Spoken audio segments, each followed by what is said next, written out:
a cultura da Alemanha com Belém do Pará. E eu falo isso com toda a tranquilidade do mundo, já falei isso. A minha família da minha mãe é toda de Belém do Pará. Que, aliás, foi uma cidade destruída. Belém do Pará, no início do século XX, era uma cidade muito bacana. E, claro, todos os povos têm qualidades, mas um tem mais qualidade que outros. E, civilizacionalmente, ora, nós somos uma civilização inferior à Alemanha. Isso não deveria ser sequer discutido. Qual é a contribuição da Alemanha para a humanidade e qual é a contribuição brasileira? Ora, veja, a Alemanha tem, por exemplo, 114 prêmios Nobel. É o país do Max Planck, o pai da física quântica, do Werner Heisenberg, criador da mecânica quântica, do Gutenberg, que inventou a prensa móvel que permite que eu faça o que eu estou fazendo aqui, do Martinho Lutero, do Bento XVI, do Kant, do Schopenhauer, do Nietzsche, do Beethoven, do Bach, do Wagner, do Bismarck. Mas a música do Boteco de Belém é que é boa. Porra, essa fala, a fala desse imbecil, que é o presidente da República do Brasil, ou do outro que veste o chapéu de carioca, lá do Zé Carioca, e fica dançando na escola de samba. Eu adoro escola de samba, mas você não pode achar que sua civilização pode ser construída em torno disso e não reconhecer a sua inferioridade. Porque você precisa reconhecer a sua inferioridade para aspirar a ser melhor. O Brasil é o país do Pelé, do Neymar, do Carnaval. Mas você pensa, o Brasil teve o Santos Dumont. Mas o Santos Dumont teve que sair do Brasil e ir para a França para ser reconhecido. Enquanto os alemães têm Otto von Bismarck, o Brasil tem Getúlio Vargas. Enquanto a Alemanha tem Hegel, o Brasil tem Paulo Freire. E eu quero ser melhor como civilização, pô. Como eu disse, minha família vem de Belém. Eu quero que Belém seja melhor. Eu quero saneamento básico para as pessoas de Belém e não boteco. Eu quero que Belém tenha mais edifícios como o Teatro da Paz. Queria que tivesse boa infraestrutura, bons hotéis, que fosse limpo. Mas não, pro Lula já tá bom, porque tem boteco, tem música. Sejam honestos, vocês preferiam que Belém fosse mais parecido com uma cidade alemã ou mais parecido com uma favela que é hoje? E a minha briga, volto a dizer, é civilizacional para que Belém seja tão boa que o Brasil produza cidades tão espetaculares como Berlim, como Munique. Pô, eu me lembro, a primeira vez que eu cheguei na Alemanha, eu fui Alemanha mais velho, eu devia ter acho que foi na Copa do Mundo de 2002. 2002? Não, 2006. Ou seja, eu já tinha ali uns 20 e poucos anos de idade. Eu cheguei em Belém pela primeira vez, numa cidade chamada Königstein, na Alemanha, que era perto ali de onde o Brasil estava ficando para os jogos e tal, e eu fui para a Alemanha para ver futebol. Você vê que não é uma razão civilizacional muito válida, né?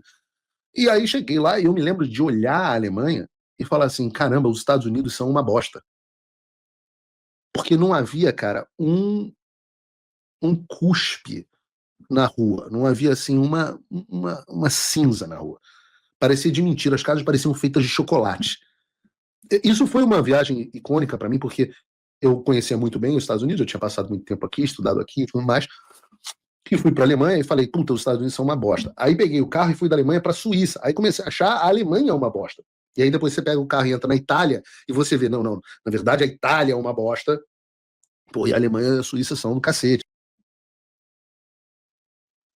Agora, isso de novo, é uma discussão civilizacional, porque quanto mais os alemães, por exemplo, a civilização declina, quanto mais os alemães deixam os povos bárbaros entrarem na Alemanha com uma imigração descontrolada do Oriente Médio, uma população muçulmana crescente, eu não tenho a menor dúvida, e o declínio de Paris é o grande exemplo disso, de Bruxelas, mas que Berlim vai ficar pior do que Belém. Pega o Rio de Janeiro, já estamos falando do Eduardo Paes, pega o Rio de Janeiro dos anos 30 e compara com o Rio de Janeiro de hoje. Vejam esse vídeo aqui e me digam se a cultura brasileira do século passado não era superior à cultura do brasileiro de hoje. Olha esse vídeo.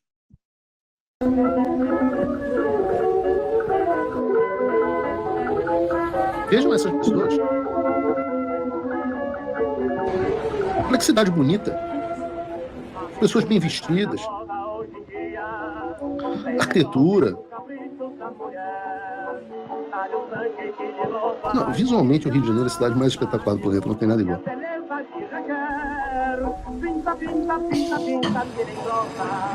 Infraestrutura. Vejam isso, praticamente nenhuma favela. na rua com alguém. Pinta, pinta, pinta, pinta, O que aconteceu, né? O que aconteceu com o Rio de Janeiro? É muito pior do que o bombardeio. Volto a dizer, o que aconteceu com o Rio de Janeiro é muito com Brizola, com Marcelo Alencar, com Garotinho, com Sérgio Cabral, com Eduardo Paes, com Crivella. É muito pior do que o bombardeio aliado em Berlim, cara. Então eu uso o Paulo Figueiredo Show para a gente trazer as conversas que a gente precisa ter, né? As conversas que a gente precisa ter. Então essa é uma conversa que a gente precisa ter. Vamos usar esse momento para reconhecer, pô, que alguém tenha coragem de dizer isso na mídia. Ai, mas vão dizer que você é nazista porque você reconhece a superioridade cultural. Eu não caguei, pô, não tô nem aí. Superioridade cultural é totalmente diferente de superioridade racial. Não há um povo ariano puro que seja superior aos outros. O maior exemplo disso são os Estados Unidos, que construíram com essa mistura inteira. Eu vou dar um exemplo. A região para onde até eu estou indo, região da Flórida Central no Brasil, região de Orlando, você tem 300 mil brasileiros vivendo em Orlando. Aí você pensa assim, você tem 300 mil brasileiros vivendo em Orlando. Orlando virou uma grande Belém? Não.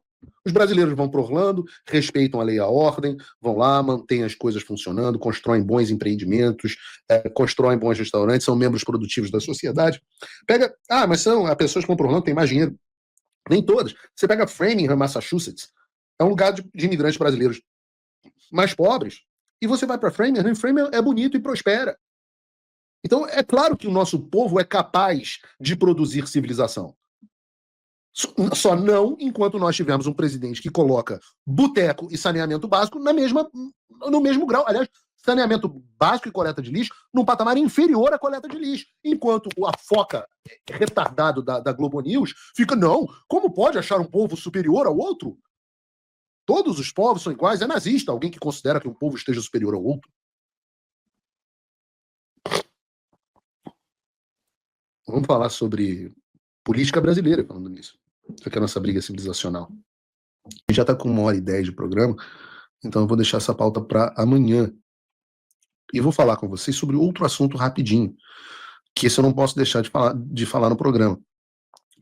Porque eu recebi a informação, e eu garanto a fonte, de uma reunião clandestina ocorrida ontem entre Alexandre de Moraes e o general Frajola, Miguel Tomás Paiva, perdão, que é o comandante do Exército Brasileiro.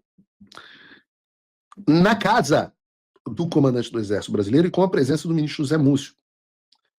E eu confesso a vocês que a inércia da imprensa sobre esse assunto me impressiona muito. Então eu estou aqui afirmando que ontem, por volta das 7 e pouca da noite, Alexandre de Moraes, ministro do STF, que preside, relator dos casos envolvendo vários militares, estava clandestinamente, numa reunião fora da agenda, na casa do comandante do Exército do Brasil, acompanhado do ministro da Defesa, José Múcio. Isso acontece às vésperas da prisão do presidente Bolsonaro e de tantos outros militares do Exército, como o general Braga Neto, o general Mário Fernandes, o tenente-coronel Rafael Martins de Oliveira, e por aí vai, o general Heleno. E eu fiz um post sobre esse assunto ontem à noite. Esse post já está com mais de 1 milhão de visualizações. E por isso me vem à mente esse questionamento. E é por isso que você tem que ter Paulo Figueiredo Show, porque onde estão os veículos da mídia tradicional? Não tem ninguém interessado em saber se essa reunião aconteceu e por que aconteceu e o que foi discutido. Não tem um veículo que tentou apurar o fato, nem que seja para me desmentir publicamente. É bizarro que as pessoas que se intitulam jornalistas não queiram saber o que o relator do caso no Supremo Tribunal Federal, que trata dos militares, estava fazendo em uma reunião noturna, clandestina, na casa do comandante do Exército do Brasil, acompanhado do ministro da Defesa. Aliás, essa não é a primeira vez, nem a segunda, nem a 10ª vez que isso acontece. O Alexandre vai sempre se reunir com o general Frajola. Isso é bizarro, e isso merece ser apurado, isso não é institucional. Isso é o golpe clandestino contra as Forças Armadas. Então você, militar, saiba que o seu comandante está conspirando com o Supremo Tribunal Federal nas suas costas. E aí você mantém a sua hierarquia e disciplina. Selva, como eu disse, né, se não tiver jornalismo independente, isso nunca vem à tona. Então você pode se tornar meu apoiador em www.paulofigueiredoShow.com/apoie. Eu tinha a módica de $5 por mês, é uma promoção do Big Mac para você. Você pode também se tornar meu patrono Gold com $499 por ano. Tudo é feito com absoluto sigilo. As transações são feitas diretas com a empresa que detém os meus direitos aqui nos Estados Unidos, em servidores americanos. Você pode ficar absolutamente tranquilo que é uma relação direta entre nós e você, sem acesso ao Alexandre de Moraes. Se você for extremamente paranoico, você também tem a opção, e eu gosto muito, de fazer uma doação de qualquer valor em Bitcoin no link da descrição. Também tem o link, também tem o QR Code. Você pode doar de $1 a $1 milhão, a $1 bilhão. Até agora ninguém doou $1 milhão. No link da descrição. Você também pode se cadastrar gratuitamente no nosso site para pelo menos a gente manter contato quando o Alexandre bloquear as minhas redes sociais, que inevitavelmente sempre vai acontecer. O link também é o mesmo link, lá você pode se cadastrar de graça. Aí tem mais, eu espero estar um pouquinho melhor, agradeço a enorme audiência de hoje.